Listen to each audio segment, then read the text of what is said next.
Is there a certain level of shame initially? Yes. And at what point do you say, you know what? Talk to me about the stages of shame, yes. guilt. People put it on you. And then at some point, look, the baby coming regardless. He coming regardless. You know, so everything y'all feeling about me and everything y'all thinking about me and everything you judging about me, yes. the baby's coming regardless. Yes. So at this point, you can either be on my side, maybe I'm just rooting for, maybe I'm just answering your question. No. You can be on my side or not. What were some of the phases these young mothers may go through, and what was your epiphany?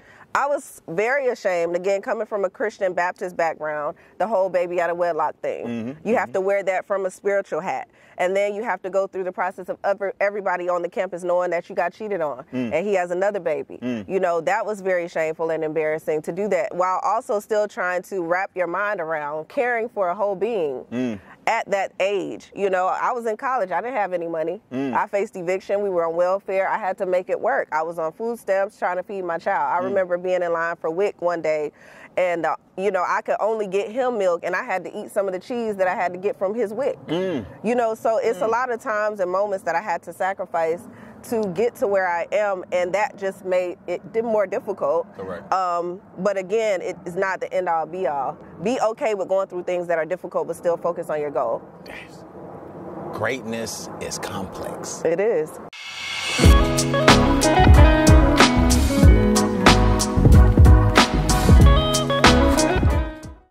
It's a great day to change lives, everybody. Welcome to another episode of the Instincts Podcast, where we turn your trials and tribulations into celebrations. Guess what? I got somebody today. Now, I'm going to act like she flew all the way from Dubai for me. I'm acting like she came in just for the show. That's part of the reason. That's part of the reason, but she is now residing in Dubai. I got Denise the broker in the building. I'm so excited to be here. I was texting you like, come back. You were like, I'm here. So, the power of manifestation. It was meant to be. Yes. It was meant to be. I was going to message you and see what you're doing. I didn't even expect for you to hit me back. I was like, she ain't going to get this. I'm going to have to hit her on the DM or something. Yeah. And you here. Right then, I'm here. That's so crazy. So that's how this happened. That's how this happened, man. I met Denise. Actually, she was helping me get some ideas together here for Bean Acres. Yes. I met her at Shan's white party. Yes, last year. Party. That's about to be next week, right? Next week. You going to be here long enough? I plan to be there. there. All right, shout out to my man David Shan. Denise was the last person I met. Look, we just talking. Yeah. Denise was the last person I met leaving, going back to the valet, and you were right there. And I'm like, hey, let me get one more hug before I go. And here we are, man. And then, I mean, he was dressed to the nines. He looked like he got a coin or two. So I was like, you know what? He got client energy. He got big client energy. And I had just bought Bean Acres. Yes. And then now I'm ready to do some other projects. Yes. I'm looking forward to you helping me with that. Yes. Yeah, we're going to make it happen. So that's one thing that I like to tell people. When you are going to these events, it's one thing to look cute and have fun, but don't go to an event and just sit in the corner. Go and meet someone new. Have a game plan of action. Every event I go to, it's like I need at least 3 new contacts. New leads. At least 3 newly qualified leads. And not just people that I'm like, vibing with, because when you have good energy, you're going to vibe with everybody. That's right. But you have to know who are you going there to meet for business, even if it's in a social environment. That's right. And so, look, it's always good to pull a multi-billionaire, probably billionaire, you know what I'm saying, out of the crowd. We're going to talk about millions and billions and what you're doing. Man, you had great energy. And it's funny, y'all know normally I start with a question, and we're going to get to that question. But you just had some great energy. And you have from day one. I appreciate You helped me with my social media. She showed me how to make it dark. Bring it to the light. Because his current page was in the dark. We had to bring that to the light. And it's still in the dark. But we're going to have some fun with it, man. We're going to talk about social media. We're going to talk about real estate. We're going to talk about from broke to broker. Okay, then. So let's do this first. We want to inspire some people coming out the gates. Arguably, so the podcast is about trials and tribulations. Yes. And turning them into celebrations. People see us, Bean Acres podcast, Denise the broker, Dubai. It's a story behind that. Absolutely. Arguably, what's the toughest thing in life you've had to overcome, and how'd you overcome it? Ooh. Opening question. And there may be several. Yes. I would say arguably the most difficult time in my life was when I was in college and I became pregnant at 20 years old. So when I was 20 years old in college, if you can imagine, being 18, you just graduated high school. I was a sophomore in college carrying my first child. And coming from the background that I come from, I'm from a small exotic island, I like to say, in Hinesville, Georgia. Hey, you from Hinesville? You see the curls? I'm from the country. Yes. And so I was growing up very sheltered. And, you know, same background similar to a lot of people where church was, you know, your BFF. You were in church, you know, 3 or 4 times a week. My mom was the choir director all my life. So we had a very strict upbringing to the point where, like, 106 in Park was banned. Really? Yes. Yeah. If we got caught listening to that devil's music, it was on and popping at 612 Scott Street, okay? And so going from that to now having my first real taste of freedom, I met an upperclassman. We hit it off. We started dating. Boom, baby. Baby, gotcha. You know, 20 years old. 20 years old. Gotcha. And at this time, I'm just now learning how to be an adult. Gotcha. Now I'm going to have to learn how to be a mother on top of that. And so when you're young, you're dating, you don't really know what to look for in a guy. Because in high school, your mom is picking how often you can talk to your boyfriend, where you can go, how you can meet up. But when you're grown and you get to make those choices, you think that you know it all. And so I thought I knew it all with that one. My mom told me not so much. But anyway, long story short, ended up getting pregnant while also finding out that he had someone else pregnant. Oh, wow. Gotcha. This is something I've never shared on the podcast, but here we are. Okay. Here we are. And so water calms everybody down. Water calms everybody down. We can all tell the truth. So if you can imagine walking on a small college campus, a PWI at that, not HBCU. Oh, wow. Pregnant while also knowing that someone else on the campus is also pregnant. That was an experience. Gotcha. On top of that being me and my mother had a falling out because she was, you know, pretty disappointed that happened. So during my pregnancy, I pretty much felt like I spent it alone, so to speak, because he and I had broken up. It was just a lot. But what I've learned from that experience and what it's taught me is that you might fall down, but you're going to get back up if you keep pushing. Look at you. You know, you might be the one that's looked at that won't be the one to succeed, you know, or the underdog, and God will give you a way to be on top. You know, during that time that my parents wanted me to come back home, give up school, no, I continued to stay in school. You know, I had to take an additional year, but I ended up completing that. And where this guy that I had the baby with was an upperclassman, as I mentioned when I met him, he doesn't have a degree. I now have 3. Come on, what you got to do? So I have a bachelor's degree in finance. I have and 2 MBAs, one in international business and the other in supply chain management. Come on. So, you know, just because 3 degrees, and that's wrong. 3 cars, man. Exactly. Come 3 on. degrees He was right there and didn't finish. And didn't finish. You know, and so I'm so grateful to be able to share that because my son was with me through that process. You know, I'm 35 now. So he just turned 14 this past week. And for 14 years of my life and of my entrepreneurship journey, my corporate journey, he's been there with me. And he's so picking up so much. He's picking up so much. And I just want to share with mothers out there specifically who may have gotten pregnant unexpectedly, know that your life is still not over. Absolutely. Know that your child doesn't dictate your level of success. And don't use your child as a leverage tool to say, well, I got pregnant, so I can't. That's right. You know, you have to be willing to still separate the two and know that my goals are my goals, and the best way that I can parent and teach my child what to do is by doing it and pushing through and still going after that vision. Don't sit back and say, oh, you know what? I'm giving it up for my child. Still keep pushing through that. We basically, your excuse needs to be your reason. Absolutely. That's right. That's good. That's a really good. Your reason. Absolutely. And I like to tell people, although Destin definitely is here and he gives me, you know, some level of motivation, he is not my ambition. My ambition is something that comes from within. And I think people have to also know that your child is your responsibility. But there are a lot of people out here that don't have children that aren't ambitious. There are a lot of people that do have children that are ambitious. It doesn't dictate that. A child is not going to dictate it. But what you do need to do, because people get wrapped up in that like, oh, well, maybe she got it because she got a child and she had to get more serious about life. No, it's not. I'm just someone who knows what I want and I go and get it. Period. So if God would have given me 2 or 3 more, I can guarantee you I would still be in this seat. Period. Let's talk to the young moms one more time real quick. So, Denise, you have a child. You got is there, everybody may go through this. Yeah. Is there a certain level of shame initially? Yes. And at what point do you say, you know what? Talk to me about the stages of shame, guilt. People put it on you. And then at some point, look, the baby coming regardless. He coming regardless. You know, so it's everything a y'all package. feeling about me and everything y'all thinking about me and everything you judging about me, Yes. the baby's coming regardless. Yes. So at this point, you can either be on my side, maybe I'm just rooting for, maybe I'm just answering your question. No, You can be on my side or not. What were some of the phases these young mothers may go through, and what was your epiphany? I was very ashamed, again, coming from a Christian Baptist background, the whole baby out of wedlock thing. You have to wear that from a spiritual hat. And then you have to go through the process of everybody on the campus knowing that you got cheated on and he has another baby. You know, that was very shameful and embarrassing to do that while also still trying to wrap your mind around caring for a whole being. At that age, you know, I was in college. I didn't have any money. I faced eviction. We were on welfare. I had to make it work. I was on food stamps trying to feed my child. I remember being in line for WIC one day, and, you know, I could only get him milk, and I had to eat some of the cheese that I had to get from his WIC.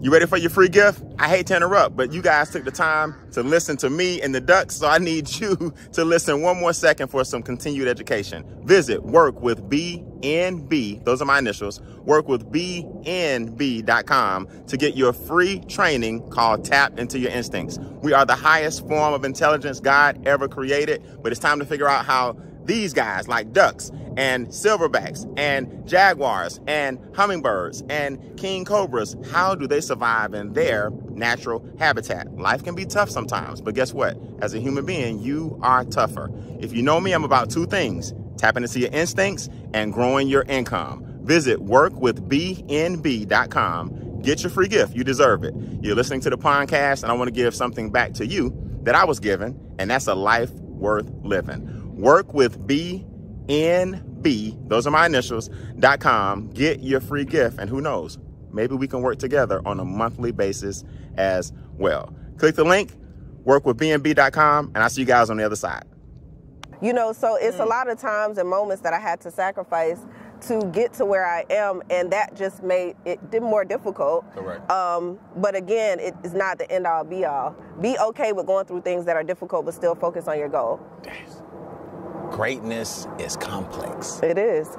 Greatness is complex. It is. So is it a gradual? Was it like, did you ever say to yourself, like, all right, if I can get through my freshman year, my sophomore, like, are there some milestones? Yes. You know what I mean? I felt like I had something to prove at the end of the day, because it was just like, wow, you really wanted me to drop out of school and like go back. Now I have to show y'all that I don't have to do that. That's right. Now I have to make sure that now my son is not able to use an excuse about what's difficult or what's hard. Right. And so I'm hard on him, because it's just like nothing was easy for me. Nothing was given to me. And I want you to also be a part of this journey. So I think it's beautiful too, because now I'm able to bring him on with me. Yes. And we grew up together, so to speak. Yes. So it's like we're learning from each other, and I was able to turn that whole bad scenario into a good thing. Yes. So single moms, I hope y'all listening. Yes. I hope you listening. I yes. hope you listening. And it's a really single mom scenario. Like, you know what I'm saying? He didn't help. He wasn't not really. No, not for a while. Yeah. Yeah, he's finally starting to, you know, be more present or more vocal rather, but still the physical isn't, you know, out there that much. So did you, you know, and this is the thing, we don't have to talk about your situation personally. I just want to say this, that single moms as well, find a role model. You know what I mean? Find a male figure. At some point, you found some male figures to make sure he still had the examples that he needed in his life. And I tell people all the time, we can't pass that anger on to somebody that had nothing to do with it. Yeah. You know what I mean? But you found some male role models. You keep people in his life. And let's speak on anger, right? So it's very easy to get angry and to let that distract you from what you need to be focused on. And so I had to, going back to your question, learn to forgive him. That was one of the layers that I had to go through. Yes. You know, and one thing I also want to mention is you have to also take responsibility for your role in the act.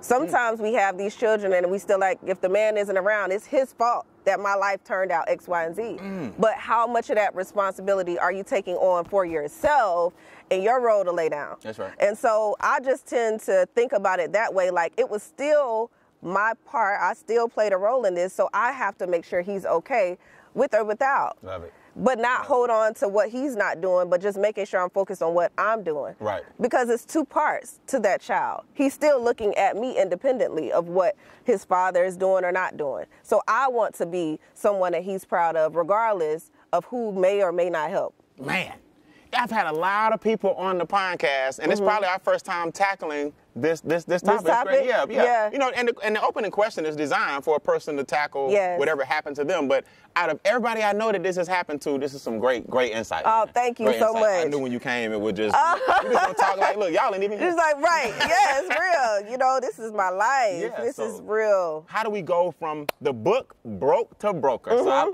now I'm a words guy. Yes. I'm a words guy, English major. I love taglines. I love hip hop. When I saw from broke to broker, I said, come on, man. So now let's talk about what you're doing today. We're going to save Dubai. Okay. Let's talk about how'd you get into real estate? Yeah, so I got into real estate back in 2012. So when I graduated from college, I was... Where'd you go? Valdosta State University. Okay. Yep. So I graduated from college. I felt like I checked all the boxes. I mean, I went to, I was in academic scholarships. I was into, you know, different roles on campus. I was also in Delta Sigma Theta Sorority Incorporated, all these different things. You know, I felt like my resume was stacked. Okay. But unfortunately, when I graduated, I couldn't find a job. That was me. And so I knew I didn't want to move back to Hinesville. I wanted to go to Atlanta because it was the closest, biggest city. And so I have an aunt. I had a couple family members here, but wasn't really that close. And so I was just like, I'm going to wing it. I'm going to try. So I hooked up with my cousin. Shout out to my cousin Greg. I love him. Oh, for sure. My first cousin. And I stayed with him for a little while. And his girlfriend at the time was working for a Title Max. Okay. So Title Max was my first job. Get your title back with horrible. Oh man. Horrible it's experience. Rough. I'm a grinder, so I was like promoted very quickly, and I had to take what I could get to be able to get somewhere to live. But worst experience from a corporate perspective ever, because it is tearing our culture apart. You know, people are pawning the one thing that they might ever own. And then trying to get trying to get ahead, but really getting behind.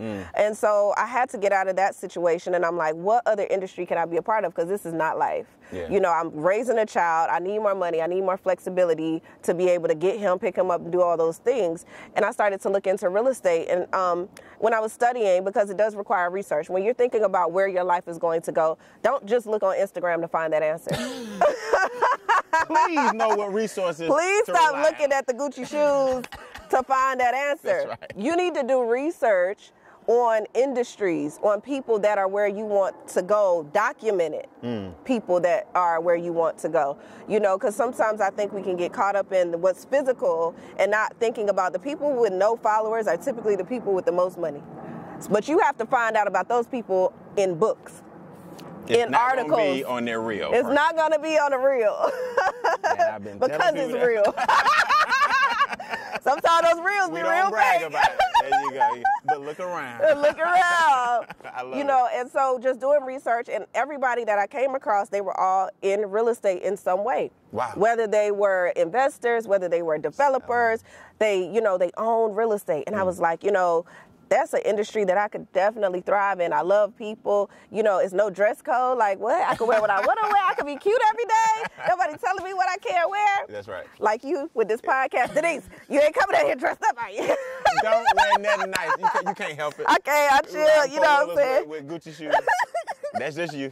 We're going to cover them up. Y'all covered up the Gucci shoes with slip covers.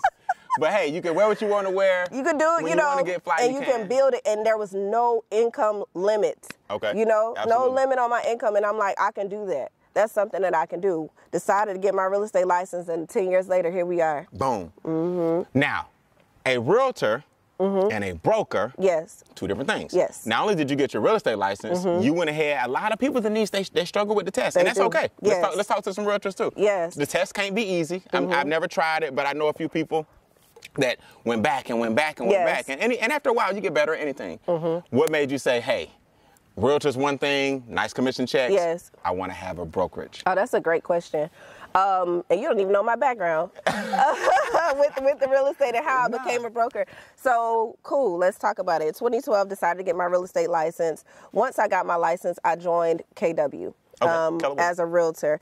And the team leader and I ended up having a really good relationship. She took me under her wing. She just fell in love with me. She like, you know what, you're different. Like, I want to teach you what I know. So she would have me sitting in when she was interviewing agents, and she offered me an actual job with Keller Williams. So I was like, okay. But I was like, a clause, you got to still allow me to sell real estate.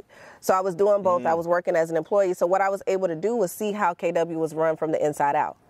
They didn't know they was hiring a killer. You know what I'm saying? Well, maybe she had a little bit of idea, but I'm going to use that opportunity to learn what I need to learn to grow. And so one of the things that was a transitional moment for me in my mindset and my thinking was I kept seeing real estate commission checks come in every day, different agent on every check. But guess who was always on the check? The broker. The broker. All of them. The broker was on every single one of those checks every day. And I was just like, I am on the wrong side of real estate. Wow. Why am I focused on what I can do on my own versus the leverage that I can have by being a broker from doing my own thing on top of earning residual and passive income from agents working under me? And so I put my plan in motion. I was like, you know, as soon as I'm eligible to become a broker, I'm going to get my broker license. And so that's what I did. You know, I ended up working for... What's eligibility? So 3 years in Georgia. 3 years in Georgia, okay. So that eligibility is going to be different from state to state. Okay. So in Florida it's 4 years, Georgia is 3 years. So wherever you are, you just look up those educational requirements. Any certain amount of sales? They don't have that particular just tenure? piece. Yep. Okay. Tenure is the main thing. You definitely want to still sell some real estate because you want to have the experience and things like that. And I also worked for a broker again after that as an associate broker to help learn that role. First. You know, hands-on. Yeah, before branching out. So let me ask you this. So you got a this is so good. We got a Keller Williams, give me another firm, Metro Brokers. Metro Brokers. And then you got Williams and Co. Williams and Co. Yeah. How do we get a realtor to say, y'all come rock with me? Yes. Like, yes. How do we get some of the top people to say, Yes. I'm new, Yes. you don't know me, Yes. I'm Denise though, and you want to be with me? You have to. It's like the Jerry Maguire story, you know, when he got his first client. So how do you do it? What was interesting about my experience is the fact that I started, when I opened Williams & Co. was in 2018. Being a real estate broker was not a hot topic. Okay. You know, now you're seeing more of the independent brokerages pop up, but that was not something that was done. When I started, I was the youngest real estate broker in Atlanta. Really? I was 30. Come on. So I opened my doors for my own real estate firm. You know, the profile of a broker was an older white male, you know, who owns franchises and multiple franchises, long-term, you know, having your own because they put that fear of, you know, liability on you and all of that, you know. So that's why we've met agents that have been in the business 10, 15, 20 years, never got their broker license. Never tried. Never that even makes sense. decided. They kind of scare you from trying. They scare you from trying that because the responsibility, or they teach you that, oh, I don't want to deal with people. Well, you're dealing with people every time you deal with a client. Anyway. And you really, a lot of times they build teams under the broker, but it's the psychology of it all. And the fear that they've imposed on that. Like, I don't have enough money to start my own real estate company. How can I do that? There's no way. So people stop. Got you. And, you know, I'm grateful to say, like, I've always been, you know, well, with Williams & Co., 100% investor. I've never had an investor to help me grow my business. So that's literally just God and hard work and dedication. As a single mom, might I add. So never even had a man to give me a loan to start my business. Let's go. You know, and I feel like that too has like given me just such a dog inside instinct mentality, just like, you know, you got to get it by any means necessary. Nobody's going to come to save you. You're so So when it comes to your question, as far as me building my company, it was really about my presence. It was about my energy. It was new and exciting because it's like, who is this young black girl that is out here making waves and like started her own company? So immediately black agents were attracted to my brand. Love it. Because they were just like, oh my gosh, I'm so proud of you. You know, especially the black women, they're like, wow, I want to partner with you. I want to help you, sis. I want to help you grow. Nice. And so because of that, that helped me to be able to stand out among franchisors. But it first took the mindset that I could stand with those great companies. You know, you have to be fearless with regard to your mindset and saying like, no, I don't have these multi-million-dollar investors backing me,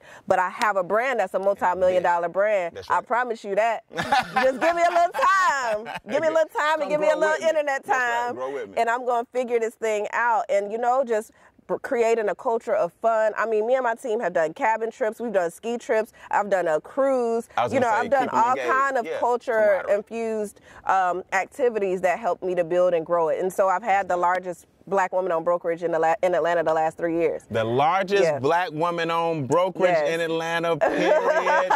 Come on, man. Look, I hate to do this, but it's important. Everybody, you know, it's not all peaches and cream. What kind of big hiccups did you have as a broker? Some people try to spin off, steal your ideas. Oh, God. I mean, what kind of You know, I know being a speaker, I've seen my stuff duplicated. People try to do the animals. I'm like, you can't do it, bro. You can't do it like me, but you same. can't do it like me. Nope.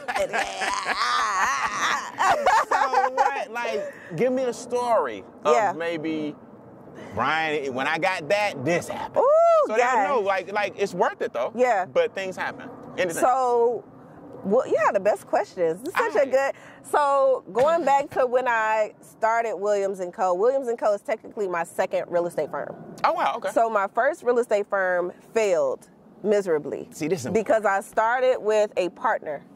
So, you know, I went into it thinking that she was going to be able to handle one side of the business and I would handle the other side. So she was going to be focused on sales, agent training. I was going to be focused on the administrative, recruitment, compliance. Okay. Right? Got you. Sounds good. It sounds good. Like our roles were going to be separate. We're 50-50 partners. Cool. Let's do it. Well, in that particular scenario, it ended up being where I was still doing 100% of the work. So you're doing 100% of the work? Yes. Feeling like you're carrying both sides? Yes. Okay. And so I was like, why am I partnering again? Because I was feeling like it was history repeating itself with regards to the other brokerage that I helped to build for 2 years, you know. And I'm like, I'm not doing this again. And so I was at a crossroads. Yes. I love it. Either I was going to give up on being a real estate broker and join like a team and just be an agent, you know, just work under Keller Williams or something like that, you know, or I was going to do this thing 100% myself. Okay. So that was the crossroads that I had to face. And obviously I had a level of anxiety because of the money situation and knowing like, okay, I got to buy pens and an office space and this, like all the details of it. And I started putting my business plan together. I'm like, I need an accountant and I need this and I'm like, oh, Jesus. How do you break the news to the person that this ain't working? Emailed. I actually tried to set up a meeting with her multiple times. I called, I texted. She was avoiding my calls. And so I sent an email and I'm just like, look, you have these 3 options. You know, you can buy me out, we can do this, and we could just completely dissolve. I gave her those options. So what ended up happening was she wouldn't respond to my emails. I got an alert from our accountant one day. And this was all within a 2-week period of me letting her know I don't want to be in partnership, where she transferred all the money out of our company bank account. Whoa. She tried to start liquidating. When I told her I didn't want to, yes. Get out. So she took all of the money out of the company bank account. We ended up having to go through a whole court situation because she didn't return the money. Took her to court. She didn't show up to court. She got a warrant for her arrest. Yep. You know, She ended up getting picked up maybe like 9 months later. Like it was dragged out. It didn't have to be that serious. It didn't even have to be that serious. Just let me go. You're not even doing your part. Now you got a record. Now you have a record. That's and so nuts. that was a huge situation. And then going through that back and forth with Greg and showing, it was a lot. A lot. And so it could have discouraged me from doing the brokerage thing. I was going to say, you still tried it. Still tried it anyway. You did it. I'm just, I'm glutton for punishment. What can I say? I'm just like, you know what? Let me just do this thing myself and see how it goes. What happens. So let me ask you this. Has the real estate game, these days, what is it? Zillow, Redfin. Yes. How's the real estate game changed? Yeah, it's changed a lot. Changed a lot? Early on, I remember back in the day, realtors had to take you around. You get I know y'all get tired of clients. Let's go look at these. You're like, look, this is your 5th house. This is it. You said you wanted a basement. Yes. You said that this is what you wanted. It's what you wanted. Now the internet comes and we can kind of pre-qualify all of that. Yes. Has it been a gift or a curse? Zillow, it's been Redfin, both. So let's talk about how it's been a gift. It's been a gift because now customers and clients can get more information more quickly. They're not always just waiting on their agent to show them everything. That's good. So it's a collaborative effort. They can send stuff to you just like you can send stuff to them. So you're able to have that conversation a lot more quickly. Okay. However, if you're not the type of agent that has positioned your value, they can become distracted by all those options. So if they're clicking on the internet and they're seeing these houses, all of those houses are attached to different agents. Oh, gotcha. So you can see a beautiful home, and then you see that it's listed by Susan Jackson, and you can contact Susan. Gotcha. So if I have no real relationship with you and I haven't built that rapport, it's very easily distracting for a buyer to just go and get what they want. Yeah. And a lot of times they're not trying to leave you. It's just that I see the house, I'm available Saturday at 3, you not, and I want to go with Susie, she can show it to me. and then now you end up closing with Susan. So that's how it can be a curse. You have to be able to position yourself in this market to show value. We're getting into, and this is going to be a little training lesson for my agents. Let's talk about how this market is shifting. When it comes to the real estate market, there are so many iBuyers, institutional buyers that have entered this market that are buying things cash. What they're also doing is creating their own real estate firms. So some hedge funds like Zillow became a real estate firm, which they were never a real estate firm in the beginning, but they've collected all this data over the years to now be able to replace realtors. Wow. One of the ways that they're doing that is because they're also putting lock boxes, automated lock boxes on these homes, putting up a sign and telling the consumer, call this number to tour this home. So what did that do? Without you. Without you. So they're creating experiences that were once the really golden ticket to have a realtor was to get in that door. That's why you would come to me, because you want to get in the door. Inside. But if they replace the door, now it becomes a contract scenario. So now I don't necessarily have to have an agent if I don't want to. I can hire an attorney. An attorney can do the contract with me and I can close. So there are ways and levels that people are, or agents are being replaced in this industry, especially when they have bigger pockets to market, to advertise, and when they have volume, what can they do next? They can cut the commission fees. That's it. That's it. So now you're not only showing the property, you're being strapped from that. Now you're also competing with companies that can accept a lower commission. Because of the volume. Because of the volume that they have. Yeah. And they're controlling the commission and the market because they're buying the inventory as well. Gotcha. So they're buying it, renovating it, reselling it, and listing it with their agents, paying their agents less and showing the consumers themselves. So they're completely cutting out one whole side of real estate. Section. How do we combat that? Or do we? You combat it by literally having a brand. I think as a realtor, especially for new people that want to enter the market, it's going to be especially difficult because you have to build a solid brand in this space. I got you. So my business is now based on repeat and referral business, meeting people, being in the right rooms and circles. But I couldn't imagine necessarily getting started, now because there's so much information and so many people doing it. And it's not to discourage you. This is for you to think about how you can be different. Figure out how to stand out in the niche market. Be niche in this, world full of realtors. And so that is something that you're going to have to overcome. That's good. Speaking of branding, let's talk about it. Because you got to face me if you're in Georgia, baby. Yeah. So, listen. Let's go ahead and talk about it. Your IG, look, I saw you one day. I thought it was so cool. I saw you, Denise. It was I'm just gonna call it was gift giving day. The clothes closing day. Or the big old house. Yes. And you walked in with the gift. Yes.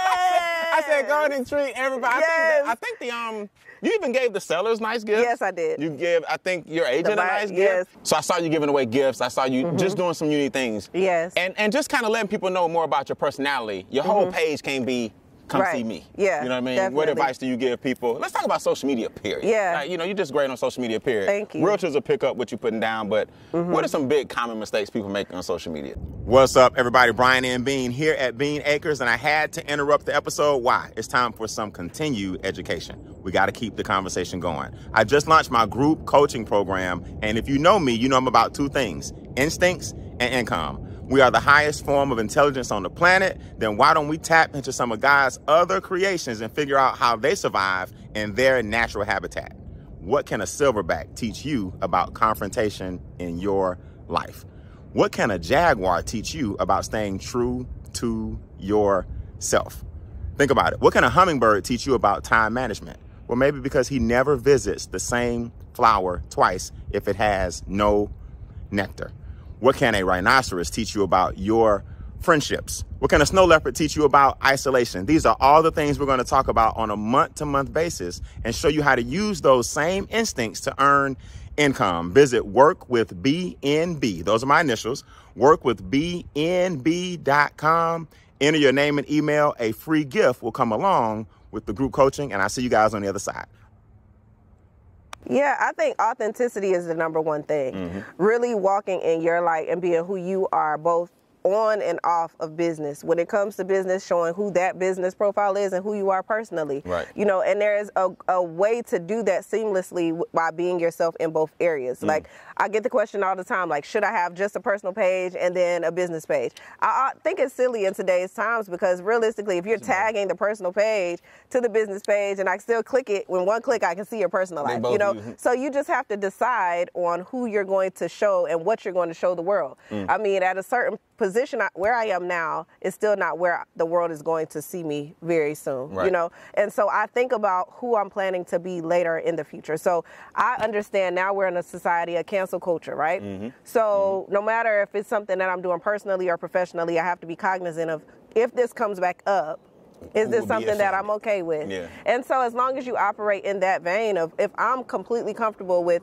this being on the internet forever, then keep it. If you don't feel that way, don't post it. And so that's how I operate my page. Like, I don't have a separate, you know, page for personal and business.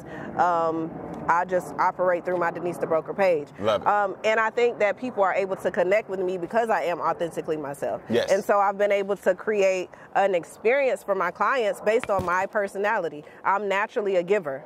So where some people, they would be cringing to walk into a Louis store to buy it for somebody else. I mean, how many people that are in relationships won't even buy their significant other anything, you know, or anything significant, because they're thinking about how much it costs. That's never been me. I love to give. So that comes out through my closings. And that's why I'm consistent with it, because it's in me. Natural. You know? It's natural.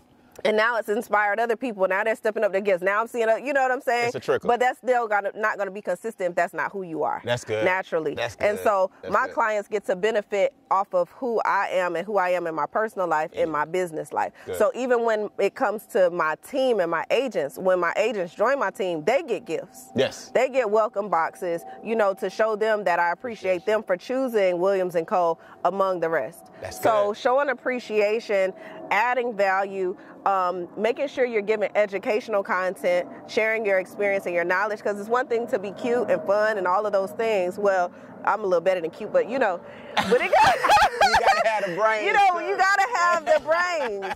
You know, that can only get you so far. People have to know what's inside your mind. And so once you connect those two, that's a powerful force to be reckoned with. So let's talk about how we got to Dubai. How did you get from Hinesville to the #1 woman-owned brokerage in Georgia? Now you got international. You actually live in Dubai now? I live in Dubai. Denise, I didn't want to accept it. Like, I got the memo, you know, and I like to think that you were going to tell me, but I've kind of found out. I thought I told you. But you only told me because I hit you. You didn't hit me up and say, you know, B, just so you know, I ain't going to be here. So I caught you leaving. You did. But I feel bad. No, don't feel bad. It's okay. We going to keep it real. The water calm us down. How did you get, okay, so you obviously went a few times. Yes. Made some relationships. Yes. I've been to Dubai. It's amazing. Yeah. I mean, I tell people, and people think I'm exaggerating. You can tell the truth. The outside smells like it's a money. new city. Like it smells like money, like a new city. It's like they took some dirt, moved it, and said, "This is what we're doing." It's like if you were in New York the first day. Exactly. Times 10. When it first happened. The skyline and everything. What was your experience like there, and how did you get the deal? The first Absolutely. deal. So international deal. Let's go back to the very beginning. Let's go to 2018. In 2018, I created an LLC called Williams & Co. International Realty. Let's go. Vision. I have always, from the beginning, before I had my first agent on my team, wanted an international arm. I've seen myself and visualized myself by being a global brand. I'm not local to Atlanta. I'm not even local to Dubai. I'm a worldwide brand. I'm a global brand. And so before you get there, you have to visualize it and make the steps to getting there. So my 5-year goal was to start my first international branch. I was able to do it in 3. So God blessed me to get that goal quicker. The reason I chose Dubai, because originally I was going to just do like a Mexico or a Puerto Rico, somewhere that was within 4-hour flight of Atlanta, just so that I could be close. But when I went to visit Dubai last year, something hit me, and I just felt so connected to the energy of that city. And not only that, the country itself, the UAE, is only 50 years old. So when you think about over the past 50 years, what they've been able to build and develop, it's night and day compared to the growth that we see here in Atlanta. So I'm like, if I can position myself to be on the front end of growth in a city like this that already does the marketing for me. I mean, everyone's face lights up when I say, oh, I live in Dubai. They're like, what? Black people go to Dubai, live in Dubai? You know what I'm saying? It's a completely different experience versus saying, oh, I opened in Mexico. It would still be a great accomplishment, but it's not as big. It's not as big. And they've already done the luxury marketing and all of that stuff. Now I just have to show up, show and prove, and do what I've already done here, there. So you made it plain first. Made it plain first, made that decision. So when I got there, and then, like you said, met people along the way, started to do my research, and in doing my research, realized and learned that there are no American-owned brokerages there. Here you come. So here I come. I'm like, wow, this is actually a historic move and decision to be the first American black woman to open an independent real estate firm in Dubai. It's still a very new place. Any resistance? No resistance so far as getting my company set up and all of those things. But I am experiencing resistance with regard to who's going to work with me. You know, so I'll have to still find my way and navigate. But my goal is not to work with the locals there as my primary client base. But my goal is to be the liaison between the U.S. and the UAE in the real estate sector. So my goal is to come here to Atlanta and sit with you and say, hey, did you know there were investment opportunities in Dubai? Come on, Denise. All right, let's end the show, man. Let's go talk. Come on, Denise. That's why you back. Okay.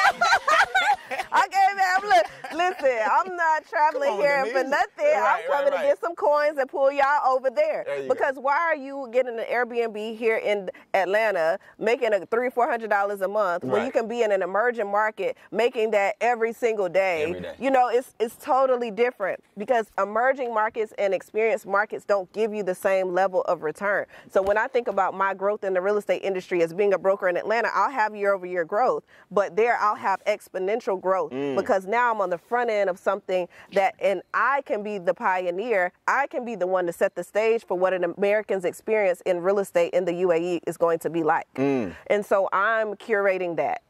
That's a huge moment in my life. It's one of the proudest moments I think that I've had to date because to go from Hinesville to Dubai is just not even, there's no roadmap for that. You know what I mean? It's not like a city to city. This is country to country. So that's why I put country girl to another country girl in my post because that's like, you know, and so. Come on, man. Y'all missed that. Oh, man, let's go. We went from broker to broker. Now country girl to another country girl. Come on, man. Like, who does that? Y'all ain't thinking about what she's saying. You know what I'm saying? I owe it all to God. And I'm, you know, so grateful for my tribe, my village, for people who have believed in me along the way, whether it's been a financial belief or whether it's just been a word of encouragement. I'm so grateful because it's still very new. I'm still going to have a lot. You know, there's still a long way to go, a long road ahead, but I'm very, very certain that it's going to work out. We got a lot to talk about. Yes. I can't let y'all hear everything. Okay. There are some huge investment opportunities in Dubai. Come on. Oh, man, I'm so proud of you. Thank you. I'm one of those guys that's genuinely, I just like to see people succeed. You do. And you can tell. You're so real. I'm just, from day one, man, I want to see us all soar. And we all have our different gifts. And your gift, you have it. You got the drive for it. Thank you. God laid out the plan. You wrote the vision down. It was meant to be. And you ain't leaving me. I've been there. Don't think I ain't coming back. You got to come back. I'm actually hosting an event in March. I don't know when this is dropping, but I'm hosting an event in Dubai in March. Okay. For investors. So it's going to be for people who want to buy, sell, or invest in the UAE. Yes. What made you up and relocate? Was that kind of a must to be there? You have to be a resident, or was Yes, I am a resident now. So would you trust me to take hundreds of thousands of dollars with me overseas, and I've never lived there? If I don't own anything there, if I don't touch it, you know, I have to be the guinea pig if you're making a move this big. If you're trying to convince me to come to another country, I got to know that you know what's going on with this market. If not, if I was still in Atlanta, I would just be Googling things like you would be Googling things. Makes sense. And so I think it's an easier sell when I'm like, I know the lay of the land. I've been here. I can show you this. I can take you here. I can do that. And it's only a sacrifice for a couple years. I understand. You know, and then it's everything in my mind is just a flight away. So being there is still okay because I'm here in Atlanta for 30 days. You know, I'm able to move around how I've set my life up. So I love it. I love it. 2 questions and we're done. This has nothing to do with real estate. I said in season 2 I was going to push the envelope a little bit and talk about some controversial topics. Okay. This has nothing to do. Let me ask you this. Michael Jackson, Bill Cosby, R. Kelly, total off subject. Just want to hear your thoughts on this. Are we finally realizing that some of our heroes are flawed? Or are we finally, or is it a plot against the man to take away our brothers? which side you on? I guess I mean I'm not trying to group them all. Yeah. But let's be honest, some stains have been put on our America's favorite dad got a blemish. Yes. The best dancer in the world, the best entertainer in the world got a blemish. Yes. And R. Kelly got a. He gone. Yeah, gone. I mean, I actually met R. Kelly. Did you really? Yeah. What do you think about like what's happening now with this fall of our heroes? Do we give them too much credit? I think that you have to allow them to be a hero for what they're a hero for and not hold them accountable for what their personal life is, because everybody has a blemish. If we were to say that, no one would be a hero. Right. Because we all have flaws, not to say those flaws aren't significant and they don't need to be, but it goes back to saying when I was talking about what you put out on the internet and things like that, you have to stand 10 toes down in your decisions at the end of the day. Whether you're a big guy or a little guy, you have to be accountable, and what you do in the dark will come to the light. And so be prepared for that light. And so even with me personally, from the person I choose to date or the person I choose to hang out with, I'm looking and measuring their life and how it's going to be attached to my life, because I know the light that's going to be shined on everything that I do. Right. So it's really just about being cognizant of who you are to the world. Like, know that I consider myself a world changer. Absolutely. So that comes with a really heavy weight. And so when it comes with that, I have to think differently and move differently than other people can. And if you don't have a desire to be out there and be exposed and have your light, your life on, a big platform, then you may be able to have a little bit more freedom. But you have to make that choice. Accept the responsibility. Accept the responsibility of what comes to it. Answer I've heard to that question. Oh, thank you. Yeah, by far. No disrespect to everybody else that answered it before you, but that was killer. That was killer. You. So before we go, this is the Instincts Podcast. Okay. As you know, everything's about animal instincts. Everything's about, check him out now. Check him out. When you came, I ain't have all this. Yeah, you didn't. No. While you in Dubai, I'm just building. Let me upgrade it. I'm upgrading. Let me upgrade you. Yeah, okay. So we always talk about animal instincts. Yes. We are God's highest form of intelligence. Yes. Human beings. We're the only species that he created that can think of something, as you did, and make it happen. Yeah. We can make it plain. No other animal can do that. A tiger can't say, money and go get it. Now, he can say, I'm hungry and go get it. Yes. But we can create ideas. Yes. Our ideas can manifest. I said I was going to start giving people a quick tip before I ask you this question. Okay. My animal for today is the hummingbird. Okay. Right? A hummingbird never visits the same flower twice.